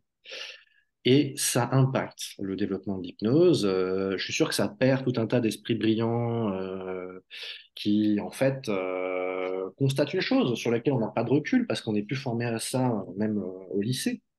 Et là, je vais lire une phrase qui résume très bien les choses. C'est d'Alfred Binet et Charles Ferret. C'est deux élèves de Charcot, mais qui font le lien avec la méthode Coué, avec ce qui va devenir plus tard la psychothérapie. On est vraiment à la charnière hypnose-psychothérapie dans les années 1887 et ils ont fait toute une étude qu'ils appellent le magnétisme animal, virgule, étude plurielle sur l'hypnose, on est en 1887, et ils disent ceci, je pense que ça résume tout. Le raisonnement est celui-ci, le magnétisme guérit, donc il existe. Mais dans cet ordre de choses, la preuve est-elle si facile à faire? Donc oui, quand on fait des soins énergétiques, et toi et moi, on s'est amusé à le faire, euh, moi, je l'ai quand même fait quelques dizaines de fois à l'hôpital avec des personnes qui venaient d'autres horizons culturels et qui étaient trop désorientées pour qu'on parte dans des explications compliquées, qu'on fasse de la psychoéducation. Ça viendra plus tard. Tout le monde est capable de le faire, mais dans un contexte d'urgence, on fait ce qu'on peut avec ce qu'on a. Voilà. C'est pas parce qu'il y a des guérisons à Lourdes, c'est pas parce qu'il y a des pèlerinages miraculeux, c'est pas parce que tel coupeur de feu a fait du bien à quelqu'un, il faut le constater, oui, il se passe quelque chose, que l'explication est dans la théorie. C'est pas parce que ma main se rapproche de moi ou s'écarte quand je discute avec elle que le concept d'inconscient existe. Erickson lui-même n'y croit pas, hein. Il parle d'un phénomène, il ne parle pas d'une entité. Bon, l'hypnose, en fait, qui s'est coupée de bases médicales, psychologiques, philosophiques, comme la nature hors du vide, s'est retrouvée infestée, c'est mon mot, infestée de tout un tas de croyances, de superstitions. D'ailleurs, j'aimerais inviter les personnes qui sont tenantes de l'hypnose, d'hypnose dite spiritualiste, j'aimerais juste leur poser la question. Avant que Elena Blavatsky ou le colonel de Rochas, je ne sais plus s'il était colonel d'ailleurs, parle des vies antérieures, avec le colonel de Rochas parle de régression hypnotique dans les vies antérieures. Personne au 19e siècle, en Angleterre, aux États-Unis, en Allemagne, en Autriche, en Espagne, en Italie, en France, à Haïti, où ça s'est mélangé avec le vaudou. Enfin, il y a quand même c'est des millions de personnes qui ont été touchées par un phénomène magnétique et hypnotique. Personne n'a de régression spontanée dans les vies antérieures. Ça n'existe pas. Alors, peut-être qu'on va me dire qu'à un moment donné, je sais pas, il y avait une horloge cosmique et que quelqu'un a ouvert les chakras de tout le monde, j'en sais rien. Qu'est-ce qu'ils voyaient les gens dans leurs expériences magnétiques? Ils voyaient la Vierge, ils voyaient les saints et ils voyaient leurs défunts. Les mêmes phénomènes que dans les phénomènes d'extase religieuse. C'est d'ailleurs un magnétiseur, médecin brillant, Alexandre Bertrand, qui va parler justement de ces trans, de ces extases, de ces états de transe dans l'extase religieuse, qui va s'y intéresser le premier pour expliquer les phénomènes somnambuliques. Et il se rend compte qu'en fait, c'est des phénomènes qui ont déjà été décrits par les Grecs, par les Romains. Peut-être, on a une trace, mais il faut la prendre avec précaution dans un papyrus égyptien. Bon, peut-être. C'est un phénomène en fait qui intéresse le fonctionnement de l'esprit humain. L'esprit humain a des capacités d'auto-guérison. Voilà. L'esprit humain peut stimuler dans certains cas. C'est le propre du phénomène placebo, peut se stimuler pour aller mieux, pour guérir. Les premiers médecins et magnétiseurs qui s'intéressaient au phénomène étaient quand même vachement plus prudents que ce qu'on peut entendre aujourd'hui ou lire sur les réseaux sociaux quand on voit que euh, telle émotion est génératrice de tel trouble à tel endroit. Ah, la colère, c'est le foie, hein. Et puis le genou, c'est le problème relationnel parce que je et nous. De nous. Oui. Ah, moi, je Erwan. préfère parler anglais ou allemand dans ce cas-là. Moi, il n'y aura Ah pas de non. problème si j'ai le genou. La langue des oiseaux. Bref. Euh, ok, et en fait, ma question c'était pourquoi ça marche autant? Et je commence à m'intéresser un peu au biais cognitif, tu vois, là tu me dis un truc qui ressemble au biais de corrélation illusoire. C'est, Mhm. on fait une corrélation de, bah, s'il y a un effet, c'est que la cause, Oui, hein, et forcément la cause vient de moi, vu que je suis là. c'est ça. Et donc, et puis même j'ai l'impression un peu ce truc de pouvoir, tu vois. J'ai un truc particulier, quoi, sur les gens. C'est hyper important. Un des problèmes de l'hypnose, et c'est l'héritage de la PNL, l'hypnose a été transmise ces dernières décennies dans un grand storytelling héroïque, brillant. Il faut en imposer, il faut être artistique. On va chercher les émotions. Mais lisez Erickson, lisez les anciens magnétiseurs, ils en ont rien à battre des émotions. Ils en parlent jamais. Mm. Oui, il y a des régulations émotionnelles qui se font, mais on n'a pas enfin, les hypnotiseurs aujourd'hui, même quand ils ne sont pas magnétiseurs, même quand ils essayent de se documenter quant à ce que dit la recherche, la science, les biais cognitifs, on est vraiment une secte. On est une secte avec tout un tas de fétiches, avec tout un tas d'instances qu'on invoque. L'inconscient est toujours positif. Déjà, il faudrait qu'il existe. Mais ça prouve, regardez, il fait des mouvements digitaux, on fait de l'écriture automatique, il a basculé sur le côté pour dire oui. Ça, c'est une mise en scène, en fait. C'est une mise en scène. Même Erickson dit qu'il parle de l'inconscient. D'ailleurs, il engueule André Weitzenhofer, qui n'est pas n'importe qui là-dessus, en disant, mais en fait, les- la vision, par exemple, du moi, ça, sur moi, la deuxième topique freudienne, c'est des vues de l'esprit. C'est des repères pratiques, c'est de la pédagogie, en fait. Moi, quand je choisis une carte, c'est une carte pour de lecture, en fait, comme plein de C'est cartes de des lecture. repères, c'est des repères, mais ça n'existe pas. Mais par contre, ce genre de discours, on va qualifier pré-hypnotique, vont favoriser certains effets, certaines interventions. Oui. Le problème, c'est quand on commence à y croire, quand on commence à le sacraliser. Je ne comprends pas pourquoi mon patient, mon client va pas bien, parce que pourtant, il y avait un signaling que c'était OK pour qu'il arrête de fumer. Enfin, c'est des choses qu'on peut croiser j'allais dire en superstition. En supervision, Supervision. oui. Euh, nous n'avons pas, pour plein de raisons, et c'est pas parce qu'on est méchant, quoi que ce soit, nous n'avons pas assez travaillé notre discipline. nous ne sommes pas assez documentés. Il y a trop de cow-boys dans notre métier, il y a trop de storytelling. On parlait en début, juste avant qu'on enregistre, tu me disais, ah, t'en es où cette information pour la douleur? Bah, en fait, ça me paraît tellement gigantesque, tellement énorme, les connaissances à maîtriser, que je fais partie un peu de ces personnes qui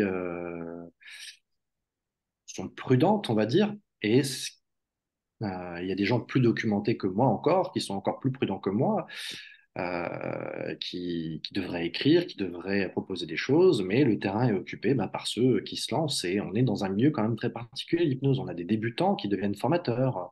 Moi, j'ai vu des débutants dans des grandes écoles, plusieurs d'hypnose, qui avaient même pas 20 patients, 20 clients dans leur cabinet. Et comme on se retrouve très rapidement à incarner des postures d'autorité, sous couvert de position basse en plus, ce qui est hyper pernicieux, euh, ben ça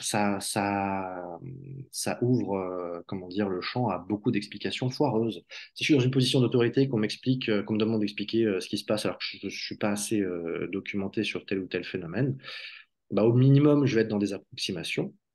Et puis souvent, au pire, je vais commencer à raconter des trucs pas possibles, je vais me mettre à chercher tel ou tel affect, je vais me mettre à diagnostiquer à tout le monde des HPI, des hypersensibilités, des structures traumatiques. Bref, en fait, ceux qui parlent d'hypnose et de magnétisme sont pas les seuls responsables de la mauvaise presse qu'on peut avoir, hein. Enfin, moi, j'ai croisé dans ma brève carrière à l'hôpital un paquet de médecins qui étaient très hostiles aux hypnotiseurs et très hostiles aussi en général à l'hypnose, et notamment pour toutes ces raisons. C'est quand même dommage parce que l'hypnose reste, quand c'est bien encadré,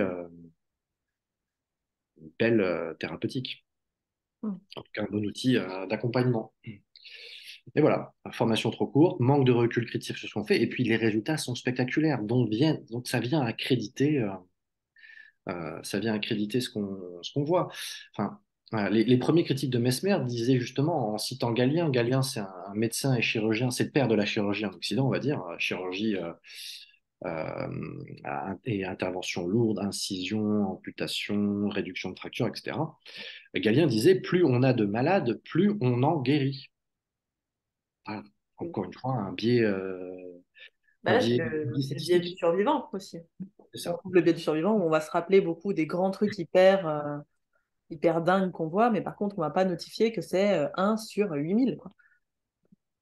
Par exemple. Et c'est ce que Václavic, Fischer et Wickland, dans L'art du changement, Mm.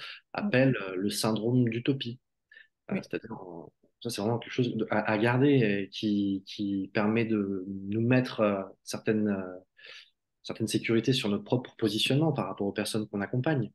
Quand ma théorie auquel je crois, l'inconscient, pourvu de ressources, etc., qu'on peut activer à volonté, quand ça marche pas, telle ou telle thérapeutique, proposition, protocole, bah, c'est peut-être qu'on l'a pas fait assez.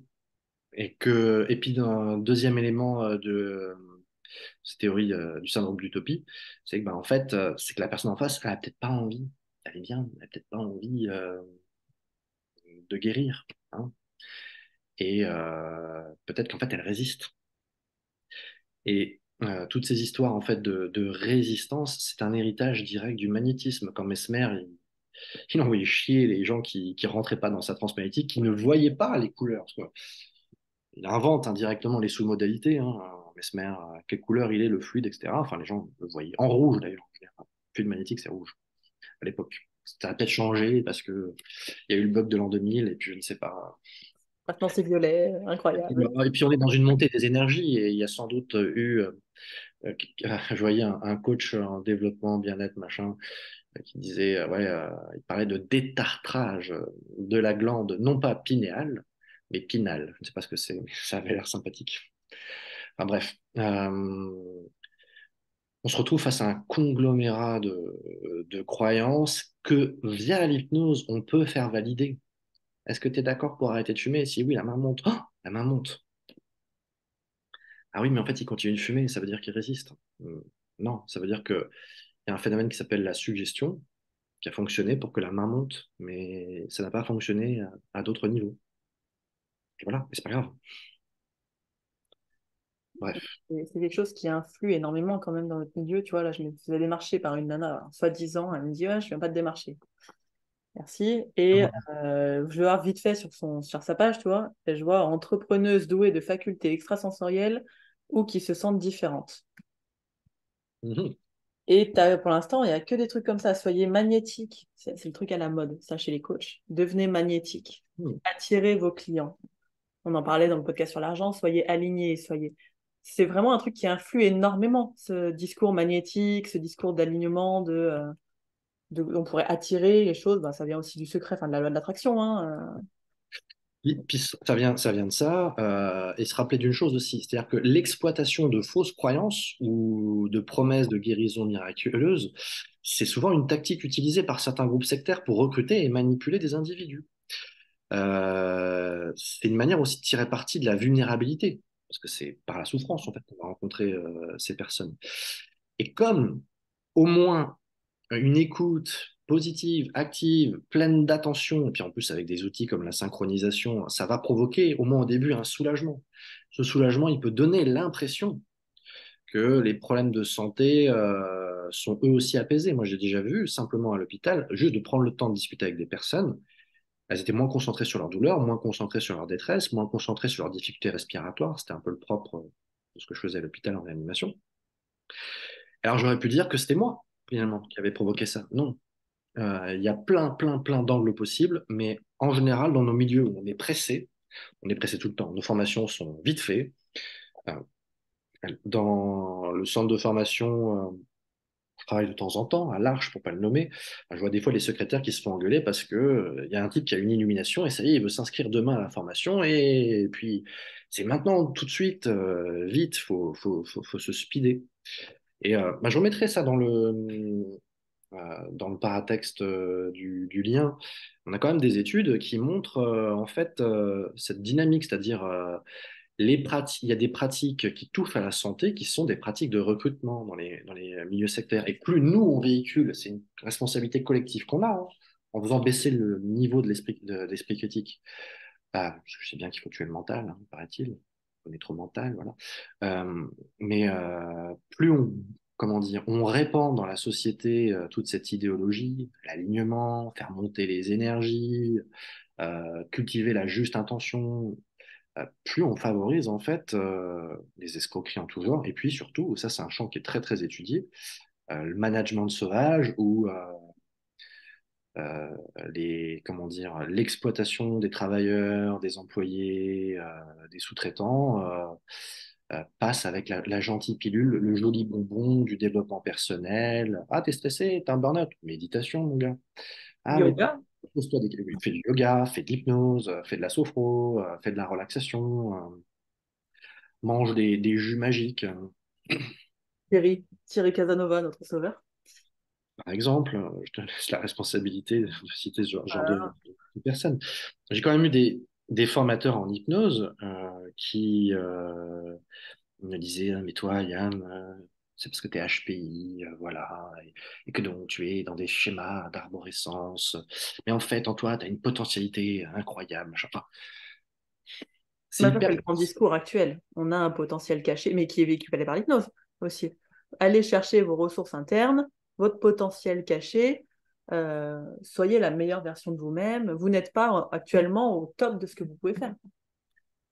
Et le problème, c'est qu'effectivement, on peut, comme rouler avec un frein à main, on peut comme être limité et brimé dans nos ambitions. Par exemple, un des principaux éléments qui font la différence entre les salaires dans le privé masculin et féminin, c'est aussi le fait que, d'après certaines études, c'est en Angleterre, aux États-Unis, donc pour la France, je ne sais pas, mais les hommes ont tendance à demander 8 fois plus des augmentations. Donc, effectivement, on peut travailler, on peut débloquer certaines choses, on peut favoriser l'ambition de telle ou telle personne.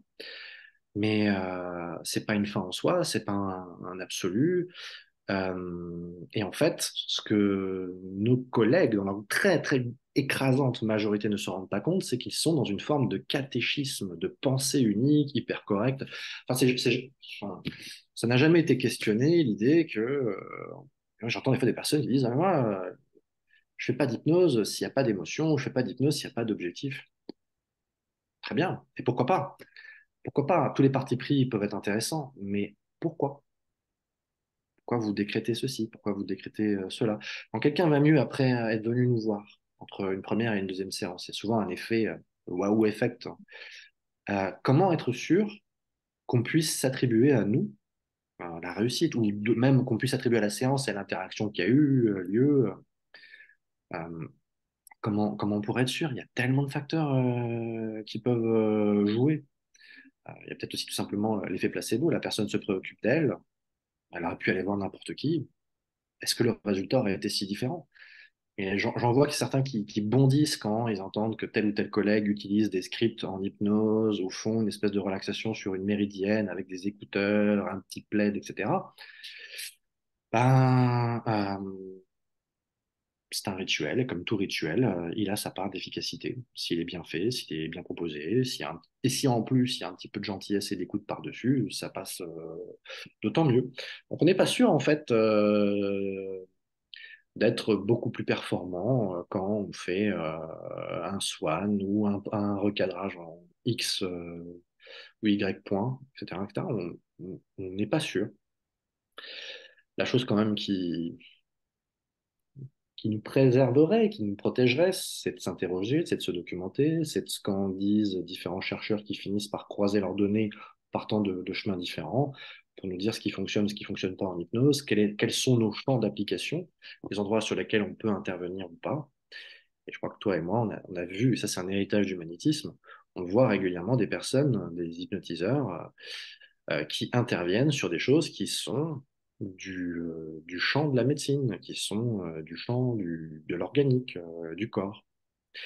Et, et ils sont pas méchants, hein, ces collègues, ils font pas exprès, hein, ils répercutent des enseignements, ils répercutent surtout une posture de toute puissance. Et c'est très douloureux hein, pour certaines personnes de s'entendre dire que non, le magnétisme, ça n'existe pas, ça n'existe pas. Quelque chose qu'on ne peut pas prouver, dont on ne peut pas prouver l'existence, il faut partir du principe que son existence est incertaine.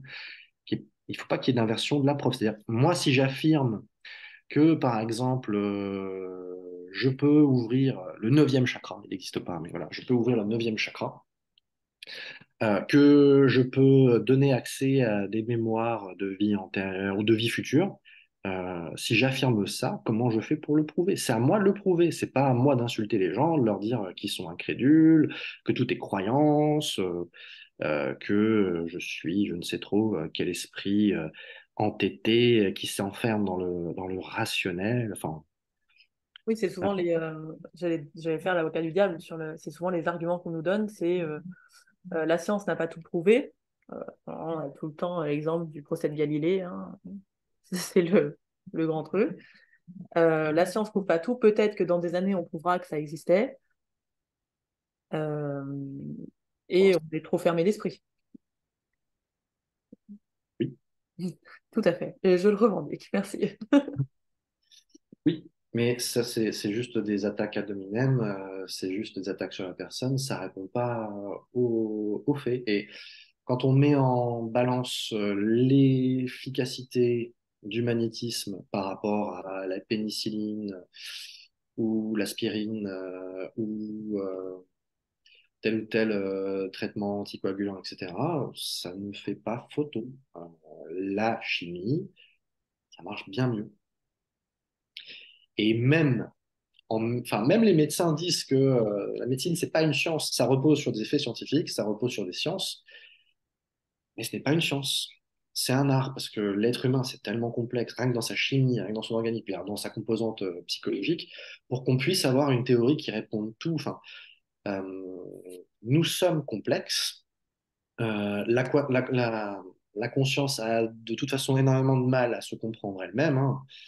C'est François Roustan qui en parle le mieux, en tirant justement, en s'appuyant sur les travaux, on peut parler de travaux, hein, de ce qu'on pourrait appeler les psychologues asiatiques, les Tibétains, les Hindous, qui se sont questionnés dans tous les sens, qui ont essayé de chercher à comprendre le fonctionnement et qui sont beaucoup plus modestes que les gourous New Age contemporains.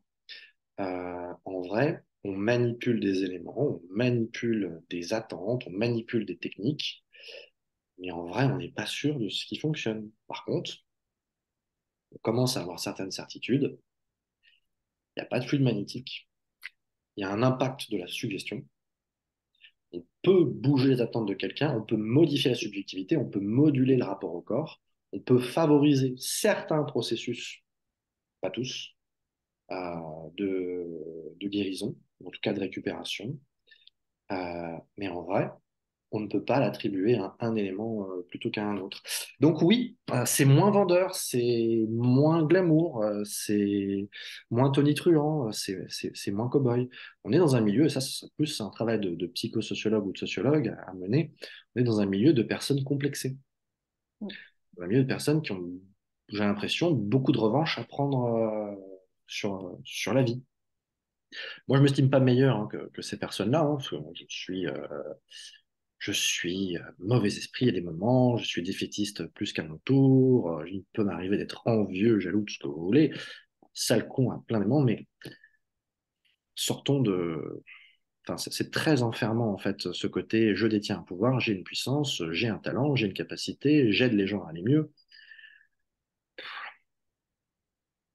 On est, on reste les petits gamins qui voulons avoir de l'attention, qui voulons avoir des amis, qui voulons être aimés, qui voulons être reconnus. Voilà, on a cette petite fille, ce petit garçon qui veut que ses parents disent, ah, il est beau ton dessin, ou il est beau ton caca. Voilà. Bref, Donc, cet engouement qui est resté, en fait, du coup, cet engouement pour le waouh, le c'est spectaculaire. spectaculaire, et bon, je reviens un peu là-dessus, mais sur le fait que, je sais pas, ça vient remplir l'ego de ouf, de pouvoir se dire, j'ai un pouvoir de fluide magnétique sur quelqu'un, enfin, j'ai un impact physique, même sur les gens. C'est même plus mental, c'est... On devient même, Avec des passes magnétiques, je peux soigner quelqu'un. Enfin, c'est incroyable. et puis c'est un héritage du magnétisme, c'est-à-dire quand Mesmer arrive, ces cérémonies, le baquet magnétique, on s'est raconté dans le bouquin, puis certaines personnes connaissent ça. C'est spectaculaire, il y a une longue attente, il y a de la musique, il y a, il y a vraiment un rituel c'est une grande, profonde, puissante induction hypnotique, en fait, et qui met les gens dans des phénomènes qui sont ceux de l'époque. C'est-à-dire, et l'époque, c'est les grands mouvements religieux, c'est les crises, les transports, les évanouissements, les éructations, le sentiment d'être possédé. Tout ça, c'est juste refaçonné, hein. Il suffira d'une génération avec Marquis de Puységur pour qu'on passe à la relaxation, au sommeil, Mm. euh, mais en fait, à cette époque-là, Mesmer, lorsqu'il intervient, les guérisseurs, c'était soit les médecins, donc les gens les plus éduqués, les plus savants, soit les prêtres, pour le soin psychologique, en fait. Et c'était quoi ces gens-là? Des directeurs de conscience. C'est des super coachs. Ils disent ce qu'il faut penser, comment il faut manger, comment il faut s'habiller, à quelle heure il faut sortir de la journée, etc. Des directeurs, on va s'appeler directeurs de conscience. Et il y en a quelque chose qui en est resté. Quand on prend cette posture-là, en fait, on prend tout. On prend tout l'attirail, tout l'inventaire. C'est pour ça que, il y a beaucoup de personnes qui sont extrêmement crispées. Certains, bah, qu'on connaît, toi et moi, revendiquent l'héritage des anciens, leur pouvoir incroyable et donc détenir des secrets. Mais quand on leur demande leur source et de citer tel ou tel ancien, c'est rare qu'il y ait un nom qui soit lâché. D'autres affirment que voilà, on peut avec des techniques de fascination, avec des techniques d'influx, du fluide magnétique, etc., mettre les gens en hypnose, etc. Mais ils ne répondent jamais à des questions aussi simples que bah, provoque ça sur quelqu'un qui ne connaît pas, Mm. provoque ça sur quelqu'un qui n'est pas préparé, provoque ça à distance, etc., etc. On a toujours ensuite la réponse, elle va toujours être à ce type de questionnement émotionnelle, agressive, vindicative. Parce qu'on est en train de toucher à quelque chose de fondamental dans la construction du coach, du magnétiseur, de l'hypno, etc., on est en train de toucher bah, à sa toute puissance. On est en train de toucher à un phénomène qu'un psychologue expliquerait beaucoup mieux que moi. Et donc, ça va être impossible là, sur cette génération Et de c'est faire important une identification. de notifier ça parce que, en plus, en formation, quand vous allez faire des formations basé là-dessus, Reiki, magnétisme, etc. Vous qui êtes déjà hypno ou déjà un peu là-dedans, souvent on en voit qui partent un peu sur l'énergétique et qui trouvent les formations incroyables. Mais justement, comme vous savez ce que vous attendez de ces formations et déjà préparé à imaginer des choses, ça peut être incroyable. Moi, c'est souvent des retours de trucs de ah, c'était fou. Bah oui, mais en même temps, t'es hypno, tu connais la transe, tu sais te mettre en transe tout seul, tu connais la personne, t'as vu des vidéos, tu machin, tout est prêt pour que ce soit dingue, en fait. Et de toute façon, même les tenants de l'hypnose qui récusent le magnétisme, on est aussi beaucoup des fans de dinguerie. Ouais. On veut aller marcher sur le feu avec Anthony Robbins, Bien sûr, moi, vivre je vais des pas grands marcher pris ma rituels. place. Il y a des fan clubs hein, dans l'hypnose. Il y a des personnes qu'on admire, qu'on met en avant, des gens talentueux en plus. Même des gens qui dénoncent ces phénomènes-là deviennent malgré eux, parce que c'est un phénomène qui est beaucoup plus large que la personne. On a des personnes qui voilà, écrivent, proposent ensuite de devenir des espèces de coachs de vie. Enfin, c'est le même phénomène qu'on a vu avec les héritiers d'Erickson. Enfin, Erickson, c'est Papy Erickson qui reçoit chez lui, il se fait payer 40 $ la consultation. Les étudiants qui venaient apprendre avec lui, ils ne les avaient pas payés parce que bah, ils étaient étudiants en médecine, et ils galéraient, quoi. Il leur filait même un repas. Enfin, on est vraiment sur une autre optique. Et on en a fait une espèce de wizard, on en a fait une espèce de sage. Il y en a qui ont compilé ses paroles. Alors que bah, le type, il est hyper intéressant dans sa technique, dans son approche, dans son pragmatisme. On en a fait un gourou. Moi, mon avis, c'est que c'est un génie au sens conceptuel de la chose, mais c'est pas un gourou. Je vais pas faire un calendrier d'Erickson, une pensée d'Erickson chaque jour pour guider ma vie. Enfin, je vais pas utiliser les plus ericksoniennes pour me mettre en conformité avec coucou toi, ce psychologue amateur de voitures de sport, pour faire l'hypnose des quatre accords Toltec. Non. Mais j'ai l'impression que c'est ce qu'on a besoin, moi la première pour le coup, d'avoir des mentors qu'on C'est ça. transforme en gourous à force d'écouter les pensées, les machins, les trucs. On en fait des gourous et on a énormément de mal à les remettre en question. Et ça fait du bien hein, quand ça retombe. Oui. Et tu vois, j'avais pensé à un exercice, moi, comme ça sur le groupe, c'était trouver toutes les conneries que je dis, tu vois. Non, non, pas fini. Non, mais ce serait rigolo. C'était un peu comme je leur avais fait sur le groupe, là, j'inventais une histoire, tu vois, Oui, oui, je me rappelle. politique à pratique et où les gens me disaient, mais c'est incroyable cette séance que tu as faite. C'était inventé de A à Z. Hmm.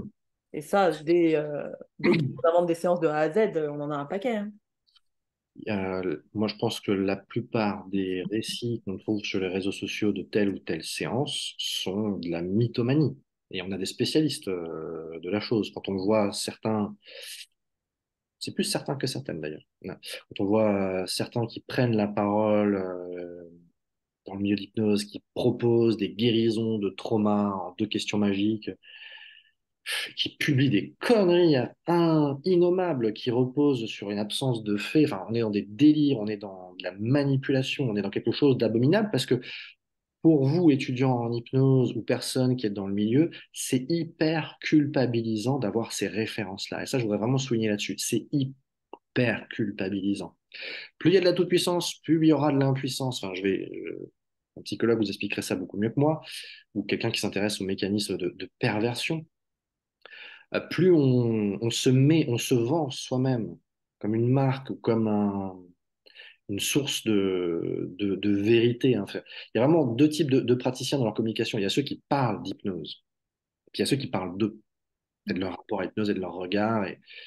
Nous sommes dans un milieu extrêmement investi par du moi-je, mais du moi-je je sais pas, qui repose sur je ne sais trop quel besoin de compenser. Enfin, et c'est hyper.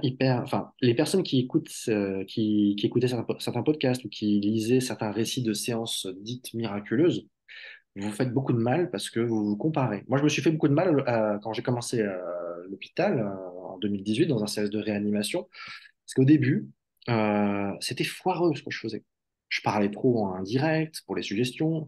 Mes mises en hypnose fonctionnaient peut-être 1 fois sur 5. C'était une catastrophe. Je faisais de la merde. Donc, c'était nul. J'avais pas les bons outils. C'est une des choses qui m'a fait m'intéresser beaucoup à l'époque. On faisait des anesthésies hypnotiques avec des personnes où on ne pouvait pas trop échanger.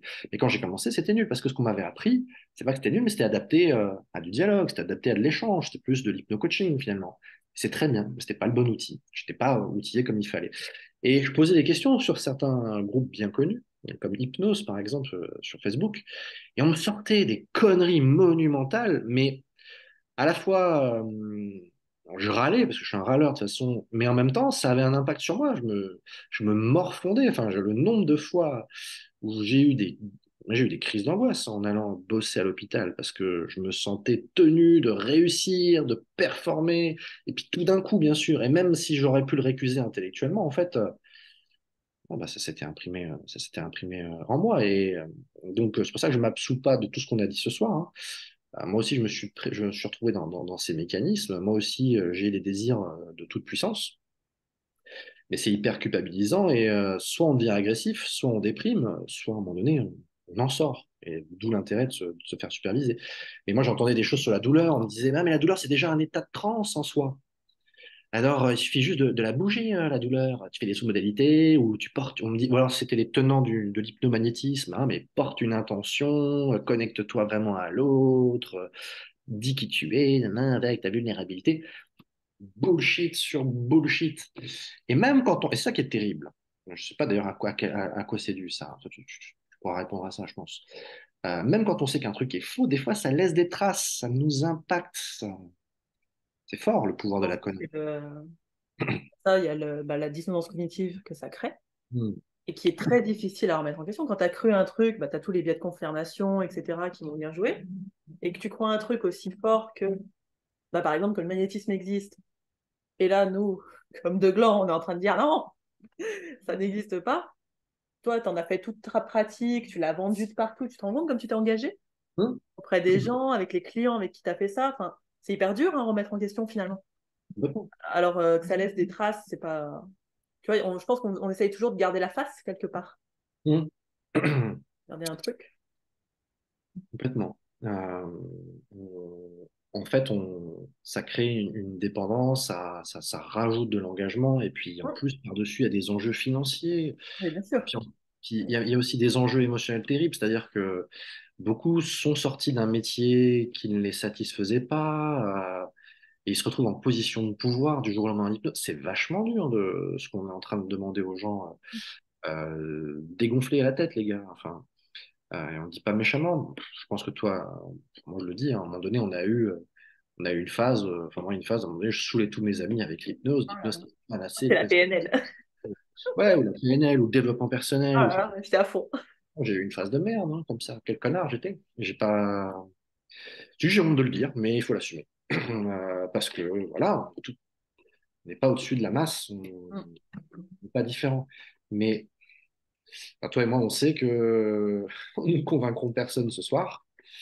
Euh, Parfois, il y a de la mauvaise foi en face. Et puis, bien souvent, ben, il y a des gens qui sont pas bien, hein, qui sont pas équilibrés et qui compensent par sentiment de puissance, sensation d'être missionné, impression d'être différent, d'avoir un talent.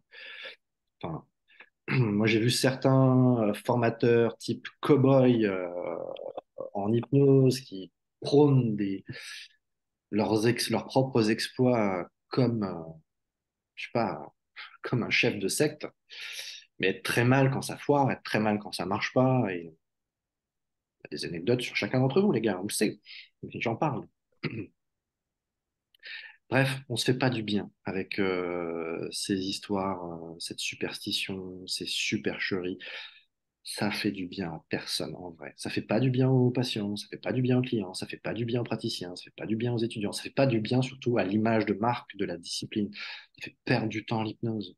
Ça fait perdre du temps sur la recherche. On écarte de nous des vrais talents, je pense, en ayant des propositions absolument délirantes. On aura honte hein, dans quelques années quand on fera l'histoire de ce moment de l'hypnose où à la fois l'hypnose elle renaît et l'hypnose elle est forte par les publications, les recherches, mais noyée dans tout un tas de fatras. Il y aura vraiment un appel à la responsabilité, hein. Il y en a certains hein, qui ont en vue dans l'hypnose, qui se sont réinventés, qui ont donné la parole à d'autres personnes, qui financent des centres de recherche, qui ont mis beaucoup d'eau dans leur vin. C'est un vrai effort, hein. Ça se fera pas forcément d'un coup, mais pense que si on est tous honnêtes les uns avec les autres, on arrivera à discuter sans s'invectiver en restant dans les faits. Ni toi ni moi, on est meilleur que tel ou tel hypnomagnétiste en tant qu'être humain. On a les mêmes pulsions, on a les mêmes besoins. Peut-être que nous, on a juste pris un peu de recul sur nos pratiques, qui fait que d'ailleurs, je pense qu'on se pose plus de questions que nous avons, enfin, je parle plutôt pour moi là, de certitude. Bon, il y a du boulot et en fait, les personnes qui ont envie d'exprimer leurs doutes, leurs questions, euh, en fait, faut que vous le fassiez, faut qu'on arrête d'avoir honte, qu'on arrête de croire que nous sommes fermés intellectuellement, que il faudrait faire taire notre mental et donner plus de place à la voix du cœur ou je ne sais quelle foutaise. Intuition. L'intuition, moi je pense que l'intuition, d'un point de vue neurologique, c'est un processus de synthèse des données dont on dispose. Et je pense d'autant plus quand on étudie la chose qu'on ne peut pas séparer intuition, enfin, et puis surtout intellect, émotion, cognition, c'est un tout. Il l'avait dit à l'époque de Mesmer, Emmanuel Kant, hein, le drame du moi, de la personnalité principale, on va dire le drame du moi, c'est de mesurer son absence d'empire sur lui-même. On n'est pas aux commandes de nous, on se contrôle pas.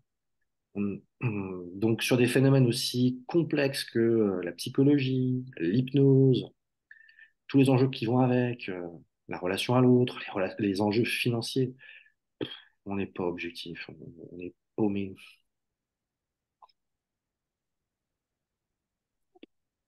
Et bonne soirée. Et bonne soirée. Ouais, je te rejoins, Bien vu sur beaucoup sur quand on a des mentors et des gourous comme ça, qu'on met nous-mêmes, hein, parfois, qui ne demandent même pas le titre, oui, oui. Ils on met sont nous-mêmes, souvent innocents. c'est hyper limitant. Pour le coup, moi, dans mon expérience, c'est par exemple de publier des podcasts solo. Mon angoisse, c'est d'être jugé par ces mentors-là, Bon. tu vois, ou d'être critiqué par ces mentors-là. Des gens que moi-même, j'ai mis très haut.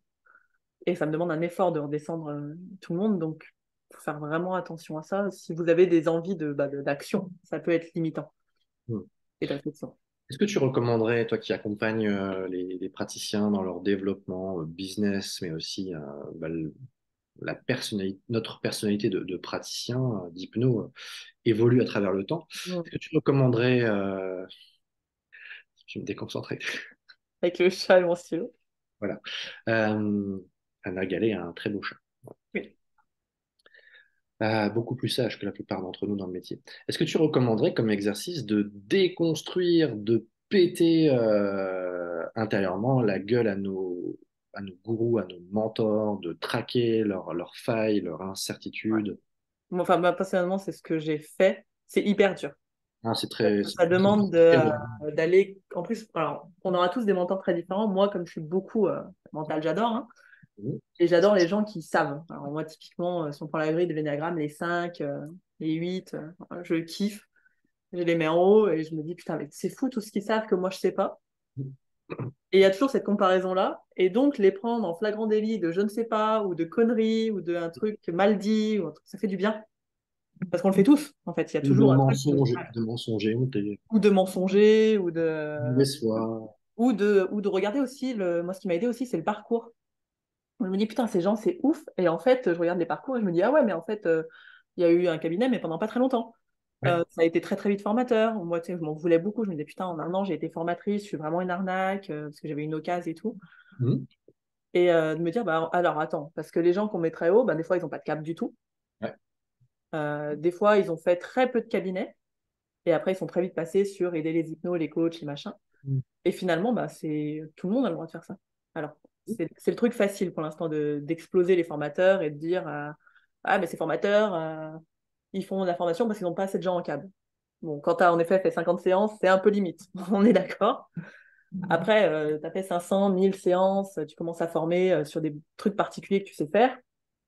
Why not, tu vois, quand tu es bon dans un truc. Mais ouais, commencer à prendre du recul et de l'esprit critique, en fait. Et c'est dur, c'est épuisant et c'est dur. Et on n'a pas envie de le faire. Parce Non. que ces gens, en fait, ils nous guident quelque part, tu vois, dans ce... Putain, je vais On a, devenir comme lui, quoi. on a l'impression, et à certains moments, avec certains, c'est vrai, on a l'impression qu'on va gagner du temps. Ouais, On se prépare à des bonnes crises existentielles parce que qui dit mentor dit comparaison. c'est ça. Et on ne peut pas ne pas se comparer. Enfin, moi, je me compare à tout le monde euh, sans arrêt. Alors, ça va, j'ai une tendance pessimiste anxieuse, donc toujours tendance à me comparer de manière négative. Donc, ça peut être une source d'émulation et de progrès. Mais ouais, alors même des experts, des gens qui sont très calés en hypnose, régulièrement, on les voit dire ou faire de la merde. Et c'est pas forcément les gens les plus en vue qui sont peut-être les meilleurs en one-to-one, en cabinet d'intervention. Mais ils ont sans doute un talent de communication, de transmission, de pédagogie. Mais c'est vrai, tu disais tout à l'heure, on était beaucoup dans le moi-je. Et c'est vrai que c'est quelque chose, marketingment parlant, c'est ce qu'on nous vend dans les formations marketing. Pour en avoir fait plusieurs. Tu sais, ah, ça commence par un B, là, je ne me rappelle jamais comment on dit en anglais. Là, tu vends, en fait, tu arrêtes de vendre la technique, l'hypnose, machin et tout, et tu te vends toi, en tant que tel, avec ton histoire personnelle, comment j'en suis arrivé là, et le branding, t'as- tu crées tout un branding autour de toi, et tu deviens une marque, en fait. Mhm. Tu deviens une marque, et tu n'es... Donc, tout passe par toi, par comment tu sens les trucs, et c'est marketingment, actuellement, on vend ça. C'est pour ça qu'on vend du soyez magnétique. On vend plus tiens, vous faites un travail qui sert à quelque chose. Mhm. C'est toi qui dois devenir magnétique, aligné, blablabla, blablabla.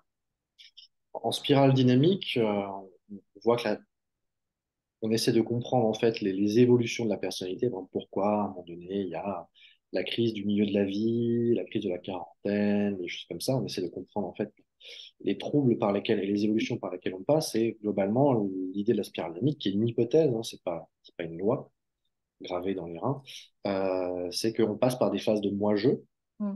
nécessaires et des phases tournées sur le collectif. On les alterne. Et en fonction de notre propre évolution, soit on va se faire du bien en étant en contact avec, en se mettant en posture de se vendre soi-même. Ça peut avoir un impact intéressant, notamment à l'adolescence, ce serait très bien, ou au début de l'âge adulte. Mais à d'autres moments, en fait, on va se perdre, on va s'égarer, ça va limiter notre développement.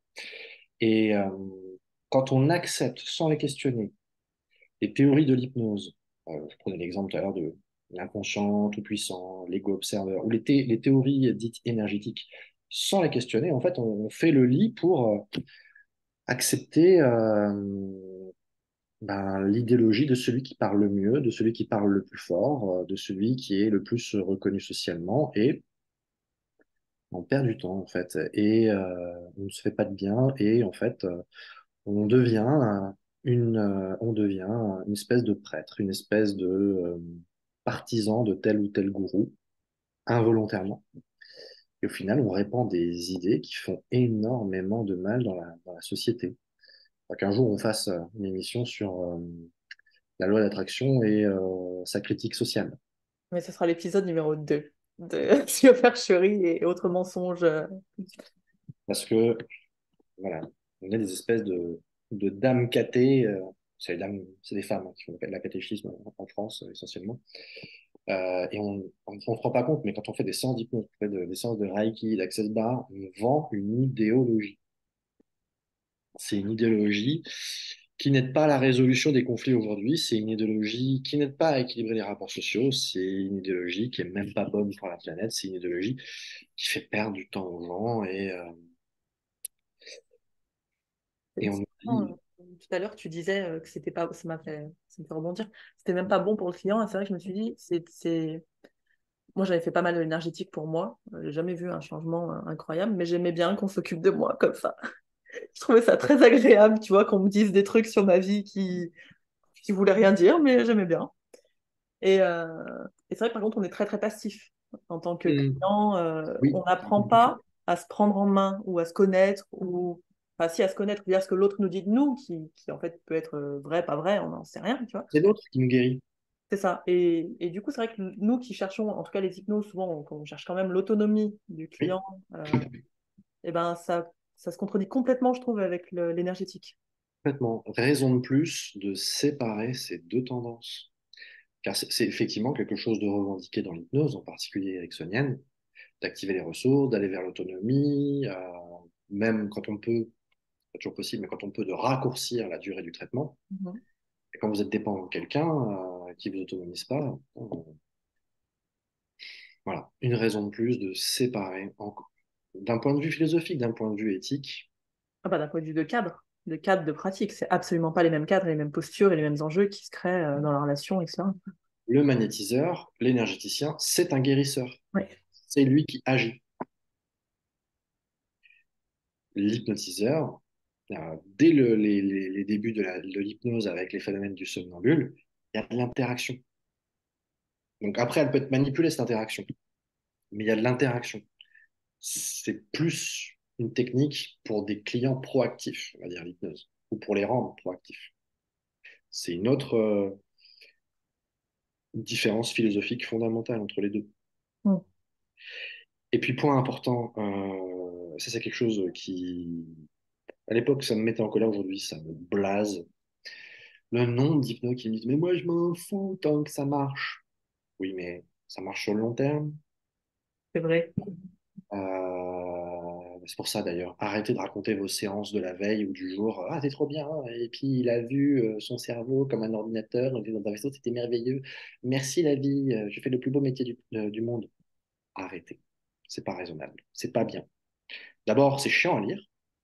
C'est vraiment chiant. Euh, Parce que la plupart des hypnos, je vais vous dire que vous écrivez très mal. Euh, Petite remarque à tous ceux qui disent ah, pour progresser en hypnose, moi je lis de la poésie. C'est très bien de lire de la poésie. Ah, Ça n'a strictement rien à voir. j'avais jamais entendu celle-là encore. Ouais, c'est un truc qui est assez courant. Et pourquoi pas d'ailleurs faire des jolies inductions. Ça peut être aussi une manière, c'est un point de vue où on pourrait se dire ah, je prends soin de l'autre et tout, mais c'est rendre l'autre passif. Il écoute, il interagit peu.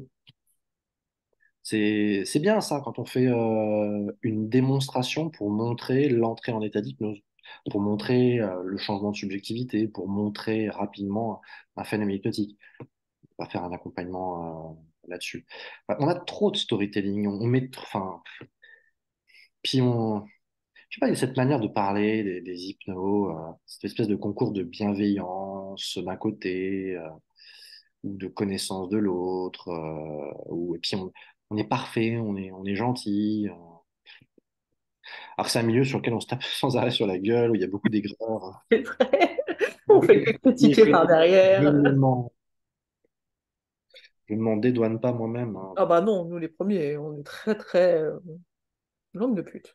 On est des connards. C'est vrai. Mais on essaie de, enfin, On essaye j'essaie de se soigner. de se soigner, puis on sait qu'on n'est pas meilleur. Ouais, voilà. C'est ça. C'est juste que des fois, oui, on se défoule, on, on se lâche, mais en vrai, toi et moi, on aimerait que tout le monde soit amis dans ce milieu et que ça se passe bien et qu'on puisse discuter de tout sans qu'il y ait des tabous, sans qu'il y ait des anathèmes. Enfin, on aimerait que ce milieu soit pas un milieu de bigots, de superstition, de Ah ouais, supercherie. écoute, si c'était comme ça, on aurait moins de podcasts à faire. Ce serait dommage. On aurait d'autres sujets de toute façon pour être Oui, c'est frustré. vrai. Tout va bien. Bon, donc Ouais. ce qu'on peut retenir, c'est ne pas mélanger deux pratiques. Si vous voulez faire du magnétisme, allez-y. Maintenant, vous savez un peu ce qu'il en est, mais ne mélangez pas des cadres qui sont totalement différents et qui n'ont pas les mêmes impacts et qui ne travaillent pas les mêmes choses. L'hypnose existe par Voilà. opposition au magnétisme. Donc arrêtons de faire le mouvement inverse. Depuis 1850, il y a un mot qui a été mis en place pour dire non, c'est une action. Alors à la base, on pensait sur le système nerveux, puis sur la psychologie, et le magnétisme, c'est une action sur le corps. Donc non, ça n'a strictement rien à voir. Hein. Et remettre en question, moi, je pense que c'est les deux choses qu'il faut retenir, là. Vraiment remettre en question les gens, les choses qu'on nous dit, ce qu'on voit, ce qu'on lit. C'est pas parce que c'est écrit sur un groupe que c'est vrai. L'opinion majoritaire n'est pas toujours la meilleure. Non. Et celui qui crie le plus fort, crie avec les loups, c'est pas. C'est ma spécialité, ça, de crier avec les loups. Celui qui crie le plus fort a raison dans ma tête. C'est faux. Ah, alors oui, parfois on a besoin en plus de repères, mais ces repères, considérons qu'ils sont là à titre provisoire. Je pense que si on discutait dans 5 ans sur notre vision de l'hypnose, de l'accompagnement, de la posture du cadre, on sera peut-être passé par plusieurs choses différentes, et ben voilà, c'est normal. Et heureusement, Mm. heureusement, si on reste dans 5 ans sur exactement les mêmes idées que maintenant, c'est qu'on n'aura pas appris grand-chose. Mm. C'est pour ça qu'on voulait faire ce bouquin, parce que ben, le magnétisme a existé, on va pas l'effacer, on va pas faire comme si ça n'existait pas. Et que c'est, voilà, rendons-lui sa place. C'est un beau sujet pour écrire des histoires, pour faire des jeux de rôle, pour, je sais pas, pour le cinéma, pour la fiction, pour le conte, pour le théâtre, j'en sais rien. Récupérons-le. Donc, s'il y a des curieux, et puis aussi l'idée, c'est d'amener de plus en plus de talents nouveaux. C'était un peu le but de ce concours d'écriture, de se révéler, de prendre la parole. Ne laissez pas, voilà, laissez pas les grands noms occuper toute la surface. Si vous travaillez, si vous prenez le temps de vous documenter, de chercher, à un moment donné, vous allez avoir des choses à dire, hein. Et on a besoin de partage de connaissances, on a besoin d'échanges, on a besoin de débats, de confrontations. Il faut qu'on sorte des anathèmes. Peut-être qu'un jour, on a l'impression d'avoir raison, le lendemain, on sera moins sûr. Bref, aimez-vous les uns les autres et achetez mon livre, bordel. J'allais dire, on va finir là-dessus, mais voilà. On va finir là-dessus, du coup. Voilà, On finit là-dessus parce que ce livre, je ne l'ai pas encore lu, mais je le lirai à partir de demain puisque je suis en vacances. voilà. Il faut que je lise quelque chose. Hein. Je ne peux pas Il rester était sur la beau en Sahara plus, royale toute la journée. très bien illustré. Marie-Antoinette avec une boule d'énergie dans la main pour un livre d'hypnose, c'est quand même. Stylé. Ou c'est pas D'accord. stylé. C'est stylé. Donc, si Mesmer avait raison, sorti demain. Voilà. Merci Yann. Bien, merci à toi. Et puis, à bientôt sur les réseaux sociaux pour les uns et les autres, pour prolonger la discussion. Le plus facile, c'est encore de, si on veut t'écrire ou Oh, je répondrai c'est encore sur Messenger. à la suite du lien où tu vas poster. Allez, parfait. Top. Et bien, merci. Merci à toi.